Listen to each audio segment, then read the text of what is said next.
O que realmente acontece quando somos confrontados com a necessidade absoluta de liberar alguém que nos causou um prejuízo irreparável.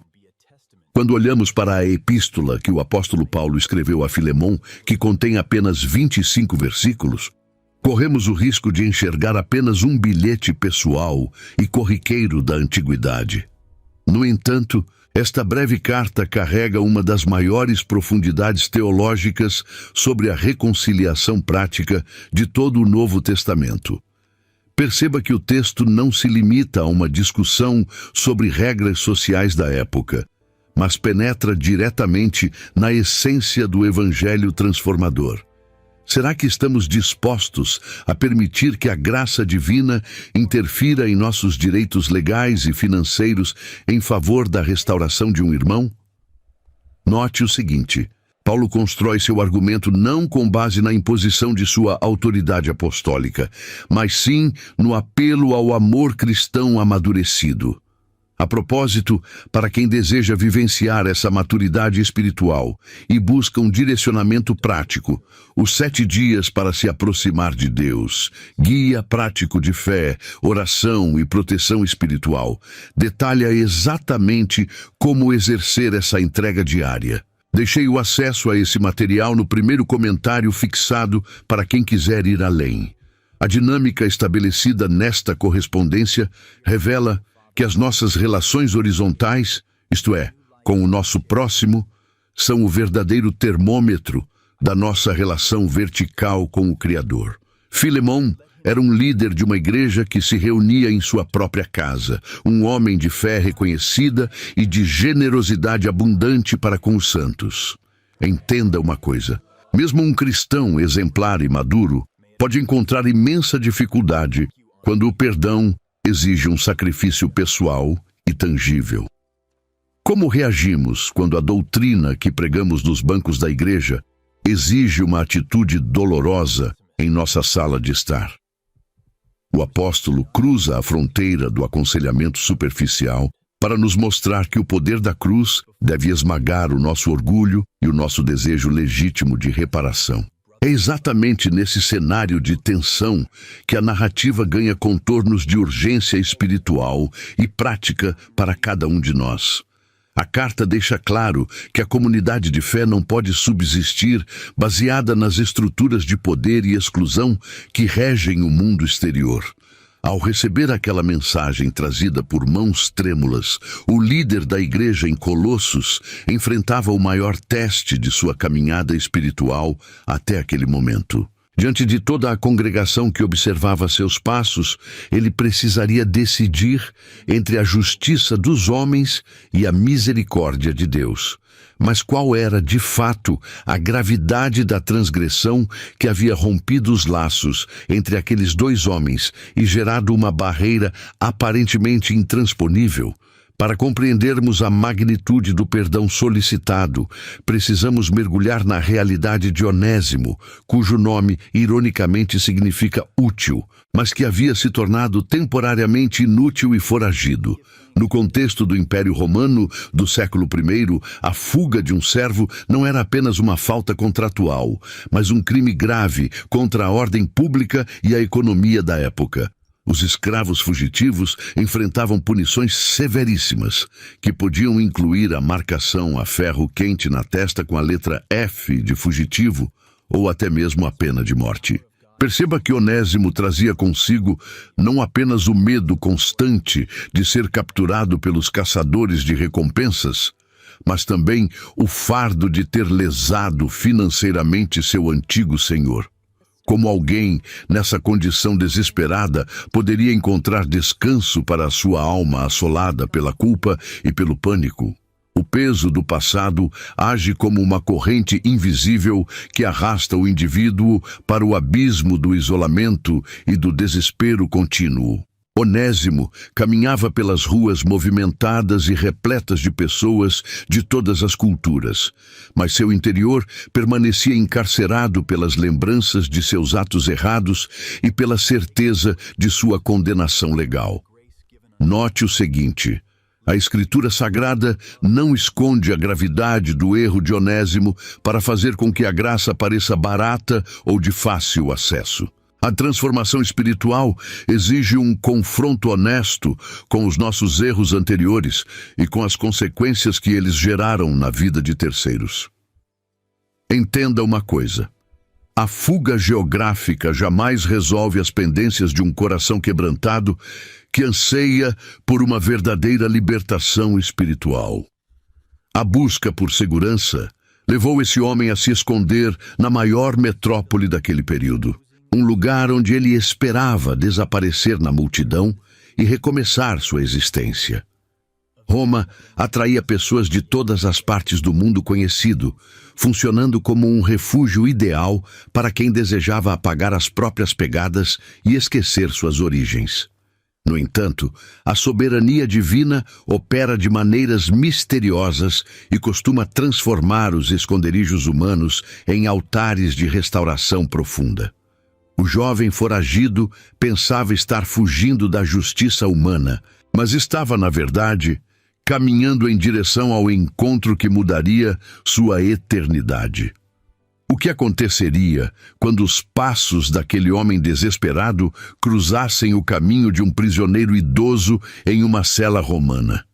As circunstâncias que uniram o apóstolo Paulo e o escravo fugitivo Onésimo na vasta cidade de Roma não podem ser explicadas por mera coincidência ou casualidade. O idoso embaixador de Cristo encontrava-se sob prisão domiciliar, guardado por soldados, mas com o coração totalmente livre para pregar o reino de Deus a todos que o visitavam.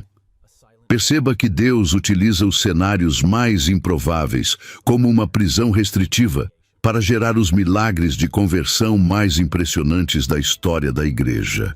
Quando Onésimo ouviu as palavras de vida eterna que saíam da boca daquele homem acorrentado, a muralha de seu orgulho e de seu medo desmoronou completamente. Será que reconhecemos as prisões da nossa própria vida como oportunidades soberanas para Deus alcançar os necessitados ao nosso redor? Lembrando a você para ir no primeiro comentário fixado e pegar o seu e-book, não esqueça. O Evangelho anunciado por Paulo na Epístola aos Romanos, capítulo 1, versículo 16, como o poder de Deus para a salvação de todo aquele que crê, operou uma metamorfose completa no caráter daquele jovem colossense. Aquele que antes era classificado como inútil e nocivo, tornou-se, pelo novo nascimento, um filho amado na fé e um cooperador valioso no ministério apostólico. Note o seguinte: a regeneração não altera apenas o destino eterno de uma pessoa, mas redefine sua utilidade e sua dignidade no tempo presente. Paulo passou a enxergar em Onésimo não o seu passado de transgressão, mas o seu presente de redenção e o seu potencial futuro no reino dos céus. Entenda uma coisa: a graça de Deus não faz acepção de pessoas e é capaz de transformar o réu mais condenado em um cidadão do céu de elevado valor. Essa nova realidade espiritual, contudo, trazia consigo uma exigência de integridade que não permitia que os erros do passado fossem simplesmente varridos para debaixo do tapete. Paulo compreendia que a conversão genuína produz o desejo sincero de reparação e de restituição sempre que isso for humanamente possível e moralmente correto. Por essa razão, o apóstolo toma a decisão madura e corajosa de enviar Onésimo de volta ao seu antigo senhor, munido de uma carta que intercedia por sua vida. O retorno não seria um ato de submissão ao sistema opressor, mas um testemunho vivo do poder transformador do Evangelho que reconcilia os corações mais distantes. Como reagiria Filemão ao ver bater à sua porta aquele que o havia roubado, agora portando uma mensagem do Pai na fé de ambos? No livro de Filemão, capítulo 1, versículos 10 e 11, o apóstolo Paulo apresenta uma defesa comovente em favor de Onésimo, chamando-o de filho que gerou entre algemas. Perceba que essa linguagem paternal não é um mero capricho retórico, mas reflete o cerne da intercessão cristã que espelha o próprio sacrifício de Jesus na cruz do Calvário. Será que conseguimos enxergar a magnitude desse gesto em que um líder de imensa estatura espiritual se coloca como escudo protetor para um servo foragido? Note o seguinte: Paulo não tenta diminuir o erro cometido, mas eleva o nível da discussão ao introduzir a graça como o elemento jurídico supremo que redefine a situação legal e espiritual daquele homem. Entenda uma coisa: quando o apóstolo se posiciona entre a ofensa e o ofendido, ele está encarnando o papel de mediador que Cristo assumiu por toda a humanidade perante o Pai Celestial. Como podemos aplicar esse mesmo nível de dedicação sacrificial em favor daqueles que falharam conosco ou com a nossa comunidade? A estrutura dessa intercessão nos ensina que a verdadeira espiritualidade não se esquiva dos conflitos alheios, mas se envolve ativamente na busca pela paz e pela restauração de relacionamentos quebrados. O apóstolo abre mão de seus próprios direitos e de seu conforto para garantir que a recepção de Onésimo seja pautada pelo amor e não pela punição severa que a lei civil exigia. Quantas vezes preferimos o isolamento seguro em vez de nos desgastarmos na mediação de crises familiares ou comunitárias? O texto sagrado nos confronta com a necessidade de nos tornarmos pontes em um mundo que se especializou em construir muros intransponíveis de ressentimento e separação. Perceba que a eficácia da mensagem de Paulo reside no fato de que ele não fala de uma teoria abstrata, mas de uma realidade que ele mesmo vivenciava em suas prisões diárias. De que forma o nosso testemunho público tem sido sustentado pelas nossas ações de amor prático nos bastidores da vida? Essa postura pastoral de intercessão exige uma profunda maturidade emocional e teológica que poucas pessoas estão dispostas a desenvolver nos dias atuais. Quando assumimos as dores e os problemas de alguém, estamos voluntariamente dividindo o peso daquela carga e permitindo que o outro experimente um alívio real e transformador.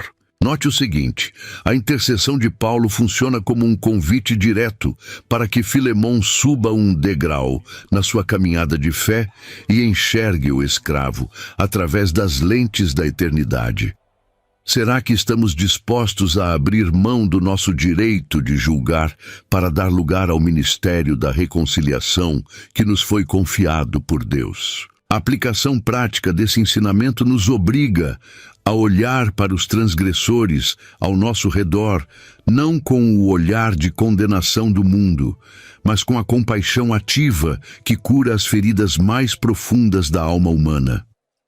Ao avançarmos na leitura da carta, especificamente no livro de Filemon, capítulo 1, versículos 18 e 19, deparamo-nos com uma das declarações mais profundas sobre responsabilidade financeira e moral. Se ele te fez algum dano ou te deve alguma coisa, põe isso na minha conta. Entenda uma coisa: a graça de Deus nunca foi um salvo-conduto para a irresponsabilidade ou para a negação das dívidas legítimas que acumulamos na vida. Como podemos conciliar a mensagem do perdão gratuito com a necessidade absoluta de reparar os erros e prejuízos que causamos ao nosso próximo? Note o seguinte: o apóstolo Paulo não pede que Filemon absorva o prejuízo financeiro de forma injusta, mas assume pessoalmente a responsabilidade de pagar o que era devido, assinando a carta com sua própria mão. Perceba que esse ato estabelece um princípio inegociável de retidão, demonstrando que o verdadeiro arrependimento anda de mãos dadas com a disposição de restituir aquilo que foi quebrado ou roubado. Esse equilíbrio perfeito entre misericórdia e justiça nos impede de transformar o Evangelho em uma mensagem barata e sem impacto ético na sociedade.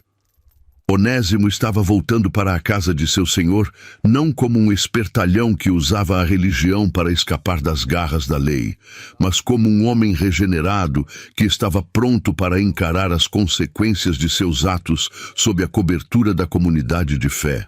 Será que compreendemos que o perdão divino nos liberta da culpa eterna, mas não nos isenta do dever moral de buscar a reconciliação e a reparação com as pessoas que prejudicamos?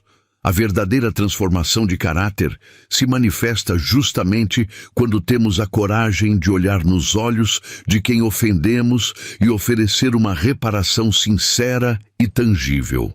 Como a igreja contemporânea pode resgatar esse valor essencial da restituição em uma época marcada pelo relativismo moral e pela fuga das responsabilidades pessoais?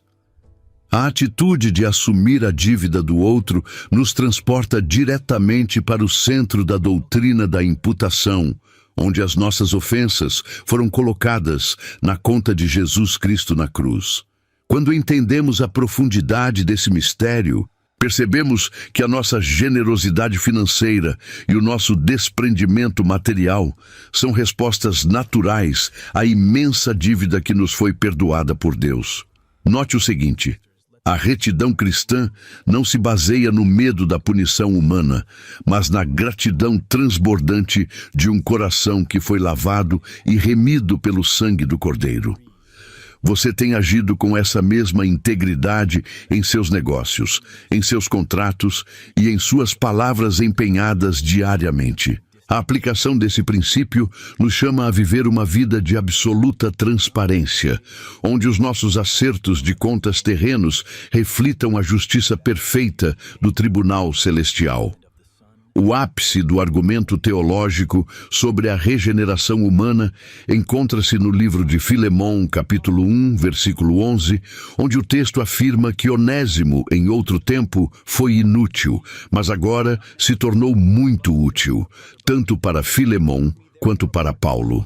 Perceba que essa mudança radical de utilidade é o selo visível do novo nascimento que o Espírito Santo opera no interior daqueles que se rendem ao Evangelho. Como pode um homem que antes era sinônimo de prejuízo e desconfiança se transformar em um cooperador indispensável para a obra de Deus? Note o seguinte: o apóstolo faz um trocadilho genial com o significado do nome do servo, mostrando que a operação da graça divina restaura a nossa verdadeira identidade e o propósito para o qual fomos criados. Entenda uma coisa: ninguém está tão arruinado ou degradado pelo pecado que não possa ser reconfigurado pelo poder do Criador para uma vida de relevância espiritual e social. Essa metamorfose espiritual desconstrói a mentalidade determinista do mundo, que insiste em rotular as pessoas de acordo com os seus piores erros e fracassos do passado. Na sociedade romana, um escravo fugitivo era descartado e considerado uma peça estragada no sistema econômico, mas na lógica do reino de Deus, ele se torna um herdeiro da promessa e um obreiro de grande valor. Quantas vezes reproduzimos o erro do mundo ao olharmos para as pessoas caídas e julgarmos que elas não têm mais recuperação ou utilidade para a sociedade ou para a igreja? A história desse jovem foragido nos obriga a revisar os nossos preconceitos e a crer no potencial transformador da palavra de Deus, que extrai o precioso do vil de maneira surpreendente. De que forma podemos criar espaços de acolhimento e mentoria que permitam aos novos convertidos desenvolverem suas aptidões e dons para o serviço cristão? A utilidade descrita pelo apóstolo Paulo não se mede por padrões de produtividade humana ou acúmulo de riquezas materiais, mas pela fidelidade no serviço ao próximo e pela dedicação à causa do Evangelho. Onésimo não se tornou útil por ter adquirido novas habilidades técnicas na cidade grande, mas porque seu coração foi preenchido pelo amor divino que o capacitou a servir com alegria e humildade. Note o seguinte: O verdadeiro crescimento espiritual nos tira da posição de consumidores egoístas e nos coloca na posição de servos dedicados ao bem-estar da comunidade. Será que a nossa vida tem sido verdadeiramente útil para as pessoas que convivem conosco? Ou ainda estamos presos ao egoísmo que busca apenas os próprios interesses? A aplicação desse subtema nos convoca a examinar os frutos do nosso testemunho, garantindo que o nosso viver diário seja uma prova incontestável da eficácia do Evangelho que pregamos. Como reagimos quando as exigências da nossa fé colidem diretamente com as divisões de classe estrutadas pela sociedade em que vivemos? No livro de Filemão, capítulo 1, versículo 16, o apóstolo Paulo faz uma exigência revolucionária ao pedir que o Senhor receba o escravo fugitivo não mais como servo, mas acima de servo, como irmão amado. Perceba que essa declaração abalava os alicerces econômicos e sociais do Império Romano, onde os seres humanos eram tratados como propriedades comercializáveis e desprovidas de direitos pessoais. Será que compreendemos o peso dessa transformação radical promovida pela cruz de Cristo, que nivela todos os homens na mesma posição de pecadores necessitados de graça? Note o seguinte: ao redefinir o status de Onésimo dentro da casa de Filemão, o Evangelho estava criando uma nova ordem social baseada no amor fraternal e na dignidade espiritual compartilhada. Entenda uma coisa: a igreja primitiva não lutava por meio de revoluções armadas ou decretos políticos, mas transformava o mundo por dentro, subvertendo as estruturas de opressão diretamente na mesa da comunhão. Essa dissolução das hierarquias mundanas incomoda profundamente aqueles que baseiam sua segurança e sua identidade na posição socioeconômica que ocupam. Imaginemos o impacto causado na congregação local quando o homem mais rico da cidade precisou assentar-se ao lado de seu antigo servo foragido, compartilhando do mesmo pão e do mesmo cálice durante a ceia do Senhor. De que forma as nossas igrejas atuais têm reproduzido os mecanismos de exclusão do mundo em vez de manifestar a unidade do corpo de Cristo? O texto sagrado nos constrange a eliminar qualquer discriminação baseada em etnia, gênero ou poder aquisitivo no ambiente comunitário. Quando permitimos que as distinções sociais ditem as regras da nossa convivência interna, esvaziamos a eficácia do sacrifício vicário de Jesus na cruz. Acolher um antigo subordinado como um igual em Cristo exige uma dose monumental de humildade e uma renúncia voluntária aos privilégios legais garantidos pelo Estado. Filemão tinha o direito civil de castigar e humilhar aquele homem publicamente para que servisse de exemplo desencorajador para os outros escravos da região. Contudo, o apelo de Paulo evoca a lei superior do amor, que cancela a necessidade de autoafirmação e vingança institucionalizada. Você está disposto a abrir mão de seus privilégios e direitos garantidos para promover a reconciliação e a justiça do reino de Deus em seu círculo de convivência? A resposta a esse questionamento define se somos apenas simpatizantes de uma religião ou verdadeiros discípulos daquele que se esvaziou de sua glória para nos servir. Viver os valores do reino de Deus de maneira autêntica frequentemente nos coloca em rota de colisão direta com a cultura dominante e com as expectativas de nossos pares sociais. No livro de Filemão, capítulo 1, versículo 14, Paulo expressa seu desejo de que a boa ação de Filemão não fosse por obrigação, mas por livre vontade. Perceba que a decisão de perdoar Onésimo e restaurá-lo sem punições traria consequências graves para a reputação de Filemão perante a elite patrícia de Colossos. Como aquele proprietário de terras justificaria para os seus vizinhos ricos que estava sendo tolerante com um fugitivo que havia gerado prejuízos financeiros? Note o seguinte: A obediência cristã quase sempre exige o sacrifício da nossa aceitação social em troca da aprovação do Pai Celestial. Entenda uma coisa: o medo do julgamento alheio é uma das armadilhas mais eficazes para paralisar a nossa generosidade e a nossa capacidade de perdoar. A pressão da cultura ao nosso redor tenta nos moldar de acordo com padrões de retaliação, competição exacerbada e manutenção implacável do poder pessoal. Quando optamos por agir com misericórdia, somos frequentemente rotulados como fracos, ingênuos ou coniventes com o erro pelos juízes da sociedade. Será que temos a coragem necessária para suportar o escárnio dos nossos colegas e familiares em nome da fidelidade aos mandamentos de Cristo? A carta nos mostra que a reputação terrena é um preço muito baixo a se pagar quando comparado com a excelência de manter uma consciência limpa diante de Deus. Filemão precisava escolher se o seu comportamento seria guiado pelos códigos de honra romanos ou pela ética contracultural do Evangelho. Esse conflito interno nos ajuda a avaliar onde depositamos a nossa verdadeira segurança e qual é a fonte real da nossa identidade.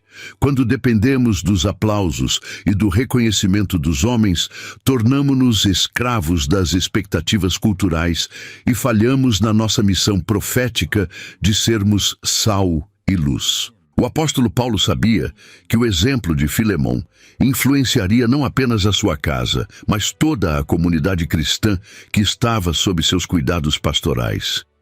De que maneira as suas escolhas diárias têm desafiado os valores corrompidos do mundo atual e inspirado outros irmãos a buscarem a santidade prática? O verdadeiro discipulado se consolida justamente nos momentos em que dizer sim para Deus significa dizer um não doloroso para o sistema cultural dominante. A jornada de retorno de Onésimo para a cidade de Colossos exemplifica o percurso doloroso, porém libertador, que todo pecador arrependido precisa trilhar para alcançar a cura interior. No livro de Filemão, capítulo 1, versículo 12, Paulo escreve que estava enviando Onésimo de volta e que, ao fazê-lo, estava enviando o seu próprio coração. Perceba que o servo não retornou forçado por correntes físicas, mas impulsionado por uma necessidade espiritual interna de consertar o seu passado e pacificar sua consciência.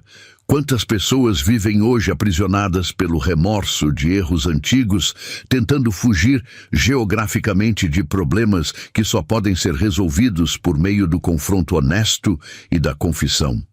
Note o seguinte: a verdadeira liberdade espiritual não consiste na ausência de restrições externas, mas na paz de uma alma que foi reconciliada com Deus e com os homens. Entenda uma coisa: fugir das consequências terrenas dos nossos atos apenas prolonga o cativeiro da nossa mente e do nosso espírito. O confronto com o passado exige um despojamento completo do orgulho e uma confiança absoluta na soberania de Deus, que cuida do nosso futuro mesmo quando tudo parece incerto. Onésimo precisou caminhar de volta pelo mesmo caminho de onde havia fugido, enfrentando o medo da rejeição, da humilhação pública e das penalidades legais. Será que possuímos essa mesma integridade de caráter para dar as costas aos nossos erros e buscar a reconciliação com aqueles que prejudicamos ao longo da vida? O Evangelho nos capacita a encarar as nossas falhas antigas não com o desespero de quem será condenado, mas com a esperança de quem busca a restauração de sua dignidade.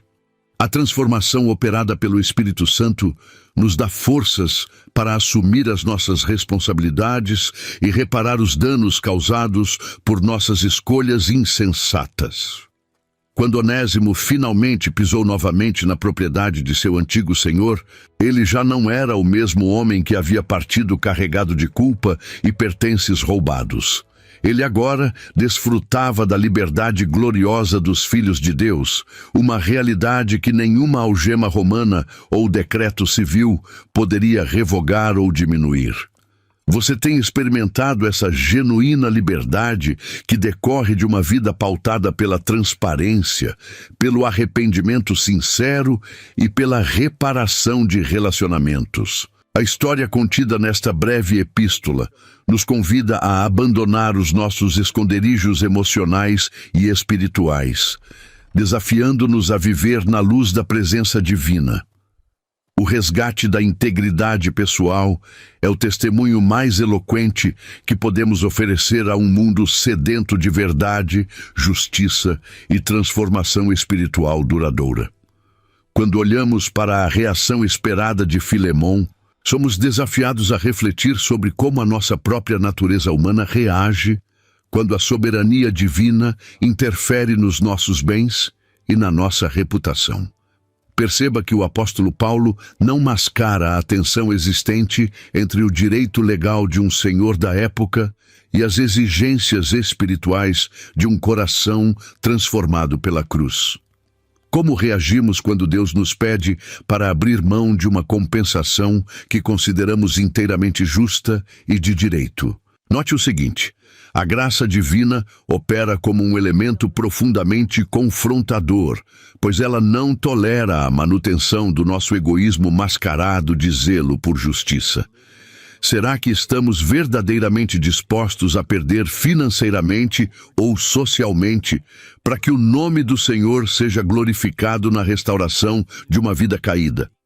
Entenda uma coisa: o Evangelho de Cristo nos chama para uma dimensão de desprendimento que choca os padrões de autoafirmação e vingança que dominam a sociedade ao nosso redor.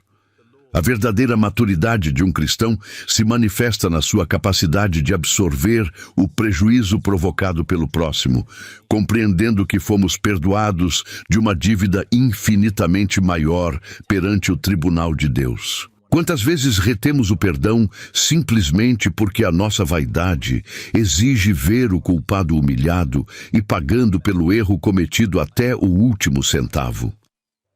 A exortação contida nesta breve carta nos força a examinar os cantos mais escuros da nossa alma, revelando se a nossa teologia se aplica apenas aos outros ou se ela rege as nossas decisões mais íntimas e dolorosas. No reino dos céus, a lógica humana da retaliação é completamente invertida, e aquele que abre mão de seus direitos terrenos descobre a verdadeira riqueza de uma consciência pacificada. É justamente no momento em que decidimos não exercer o nosso poder de punição que demonstramos ter compreendido a essência do amor sacrificial revelado no Monte Calvário.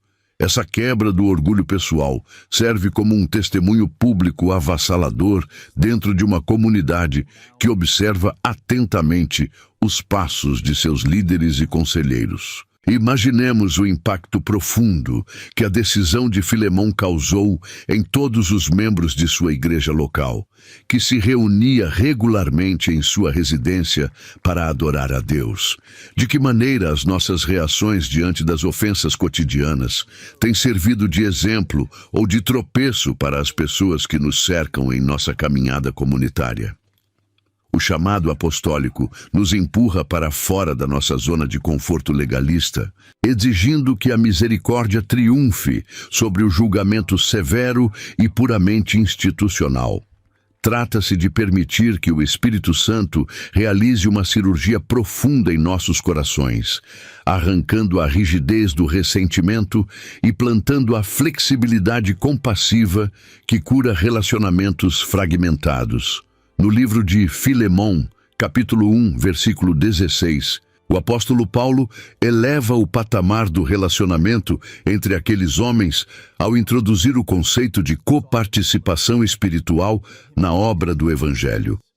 Perceba que a verdadeira comunhão cristã não se baseia em contratos humanos ou alianças de conveniência mútua, mas sim no sangue de Cristo que nos torna membros de uma mesma família celestial. Como podemos desenvolver uma parceria ministerial autêntica se permitimos que as mágoas do passado criem divisões intransponíveis entre nós e os nossos colaboradores? Note o seguinte: O apóstolo insiste que Onésimo não deveria ser recebido apenas como um servo perdoado, mas como um companheiro de jugo e um irmão caríssimo no serviço do reino. Entenda uma coisa: a nossa utilidade para Deus está diretamente vinculada à nossa capacidade de trabalhar em unidade com aqueles que o Senhor resgatou e colocou ao nosso lado. Essa visão de corpo exige que enxerguemos além das aparências e das falhas históricas das pessoas, focando no valor que o Espírito Santo depositou nelas através da regeneração. Será que temos demonstrado essa disposição de partilhar a vida e o ministério com pessoas que possuem históricos de vida complexos ou que já nos causaram algum tipo de desconforto pessoal?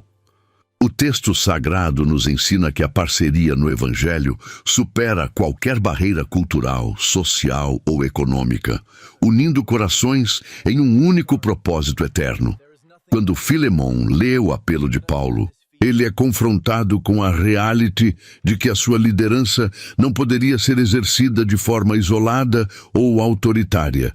A coparticipação exige mutualidade, respeito profundo e a compreensão clara de que todos nós somos igualmente dependentes da misericórdia divina para subsistir. A aplicação prática desse princípio transforma a igreja em um ambiente de cura mútua e de potencialização dos dons espirituais destinados ao crescimento do reino de Deus. Quantas vezes desperdiçamos talentos valiosos dentro da comunidade simplesmente porque nos recusamos a estender a mão da parceria para quem falhou no passado?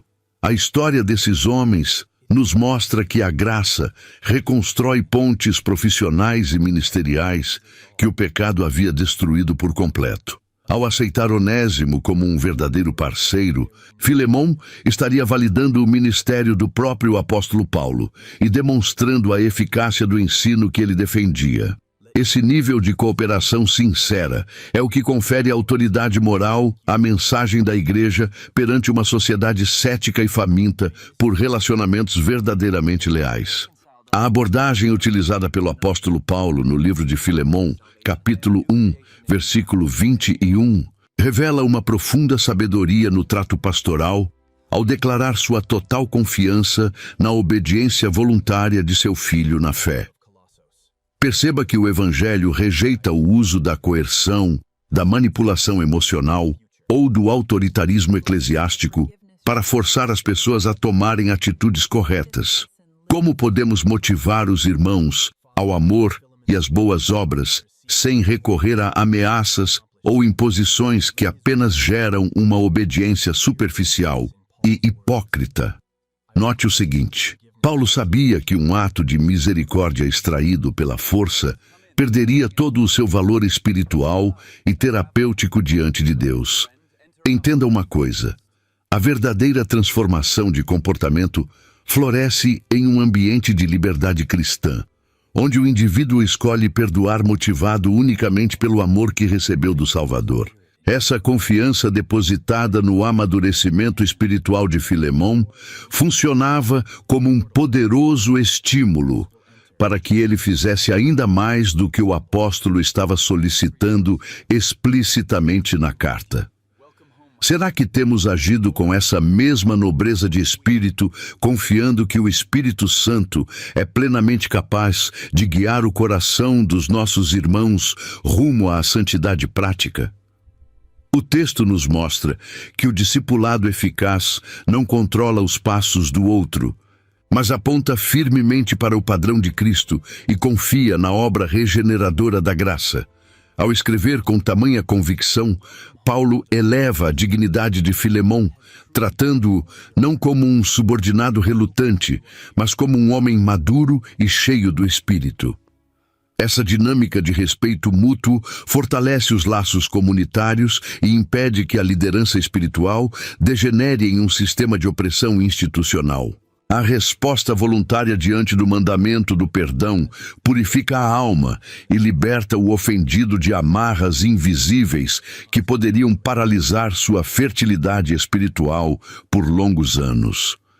Quando Filemão escolhe voluntariamente perdoar e abraçar seu antigo escravo, ele experimenta uma expansão de sua própria autoridade espiritual e de sua paz interior.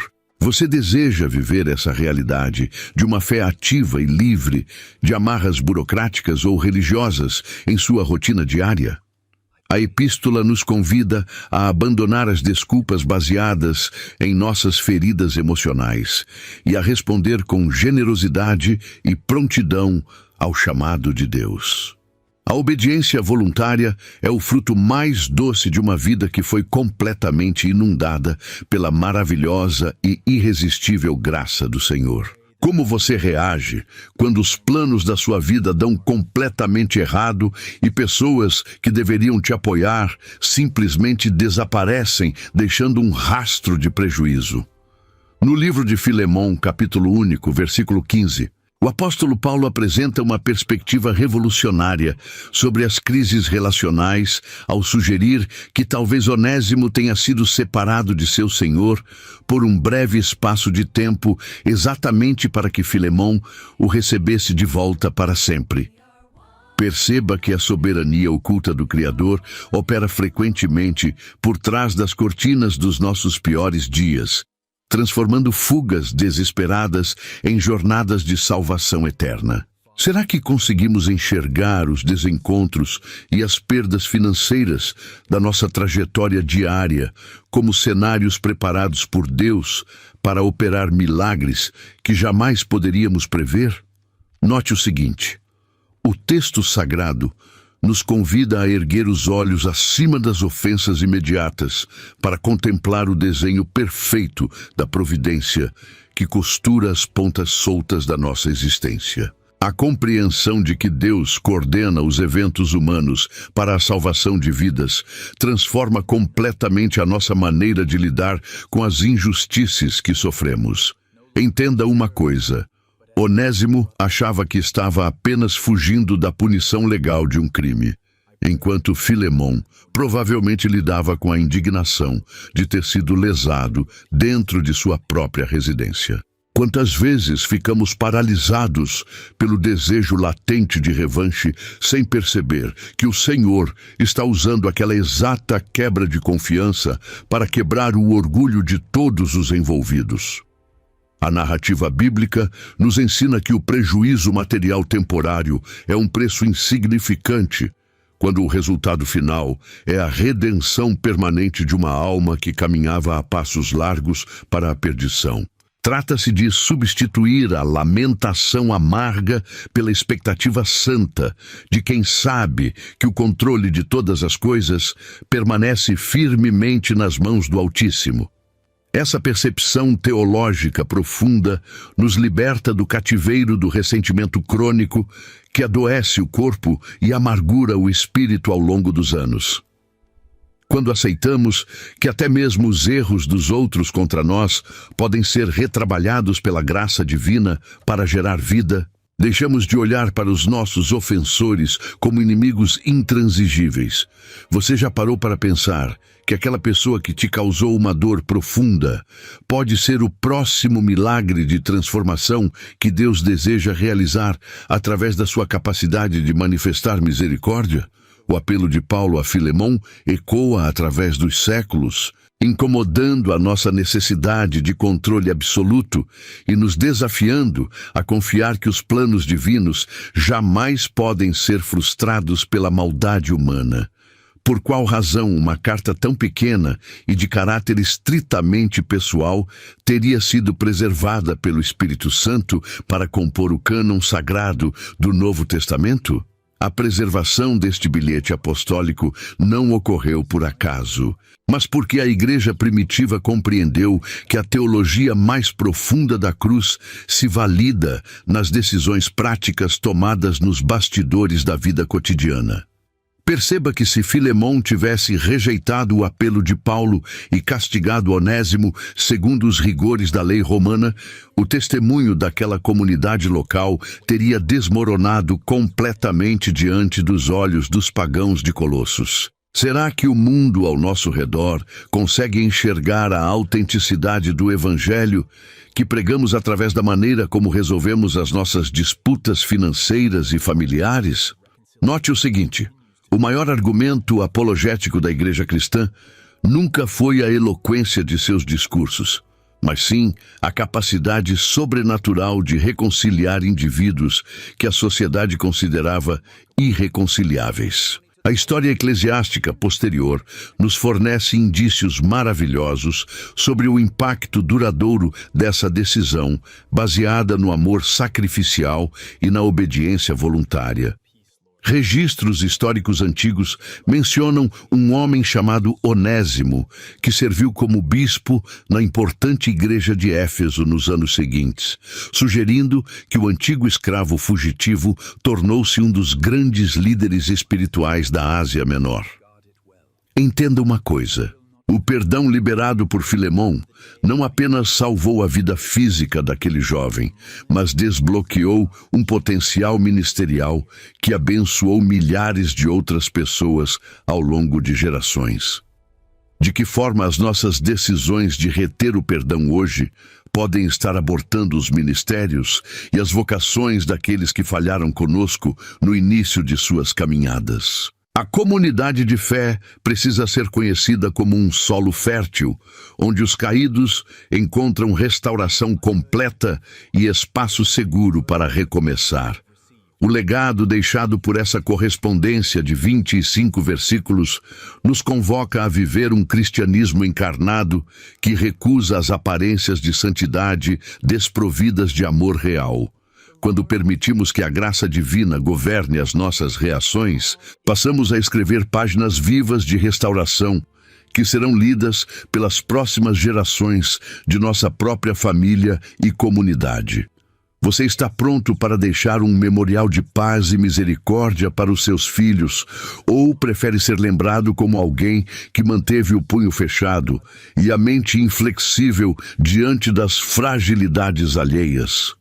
O desafio de viver a reconciliação prática nos coloca na vanguarda do movimento de Deus na Terra, manifestando a cultura do reino celestial em um mundo despedaçado pelo ódio e pela divisão. O encerramento da jornada entre Paulo, Filemão e Onésimo nos coloca diante do espelho da nossa própria realidade espiritual e das cobranças que a palavra de Deus faz ao nosso coração. No Evangelho de Mateus, capítulo 18, versículos 21 e 22, Jesus já havia estabelecido que a medida do perdão não possui limites humanos ao responder a Pedro que devemos perdoar até 70 vezes 7. Perceba que a carta a Filemão é a tradução prática desse mandamento radical, despindo a doutrina de qualquer romantismo e expondo o custo real de ser um verdadeiro discípulo. Como você pretende responder ao chamado de Deus quando o próximo Onésimo bater à sua porta, trazendo a memória de um prejuízo antigo e a necessidade de uma nova chance? Note o seguinte: a decisão final nunca será sobre o merecimento de quem nos ofendeu, mas sobre a nossa fidelidade àquele que nos perdoou primeiro na colina do Calvário. O peso do ressentimento é uma bagagem pesada demais para ser carregada por quem deseja caminhar em novidade de vida e desfrutar da plenitude do Espírito Santo. Entenda uma coisa: manter viva a chama da mágoa sob o pretexto de defender a justiça pessoal é o caminho mais rápido para esterilizar a nossa fertilidade espiritual e apagar a alegria da salvação. Quantas vezes cristãos frequentam os cultos dominicais com o coração trancado a 7 chaves, recusando-se a liberar pessoas que já foram transformadas pelo poder do Evangelho? A história oculta nessa epístola paulina nos ensina que o perdão radical é a única chave capaz de abrir as portas das nossas prisões emocionais internas. Ao estender a mão para o irmão que errou, quebramos os últimos elos da corrente que nos ligava ao passado de dor e entramos de cabeça na liberdade gloriosa reservada aos filhos de Deus. Que o ensinamento contido nessas poucas linhas mude para sempre a sua percepção sobre os conflitos interpessoais e sobre o valor incomensurável de cada vida resgatada por Cristo. Olhe ao seu redor com os olhos da compaixão pastoral, identificando onde o ministério da reconciliação precisa ser aplicado com urgência em sua área de influência direta. Você tem em suas mãos a oportunidade soberana de manifestar a essência pura do Evangelho através de um ato de misericórdia que desafia a lógica egoísta da sociedade atual. Permita que a verdade revelada na história de Filemon guie os seus passos, transformando cada ofensa sofrida em uma plataforma bendita para a manifestação do amor incondicional do Criador.